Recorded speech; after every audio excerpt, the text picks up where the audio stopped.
Это программа «Между теми». Я Дмитрий Аргунов. Говорю вам здравствуйте.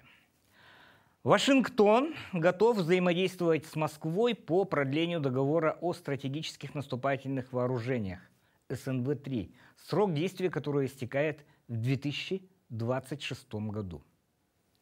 Об этом заявил заместитель министра обороны США по политическим делам Колми Кол. Он также отметил, что американская сторона могла бы рассмотреть возможность заключения нового соглашения. Американская сторона назвала продление договора критически важной задачей включения в рамки контроля тактического ядерного оружия.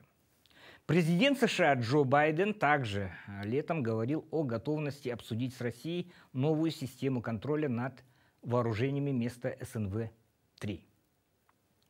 В разгар эскалации конфликта очень отрадно слышать такие рациональные подходы, хотя, конечно, американский подход к конфликту поражает своей алогичностью. Вернее, логика там есть, но логика получения выгоды в любой ситуации. Тем не менее, НАТО начало учение по ядерному сдерживанию. Циркулирует мнение, что Россия вот-вот приступит к возобновлению ядерных испытаний. Вы знаете, западный агитпроп начал приучать человечество к мысли о том, что нюк – это нормально уже давно. Но любому здравомыслящему человеку термин «ядерное оружие» внушает лишь ужас, потому что это действительно ужасно.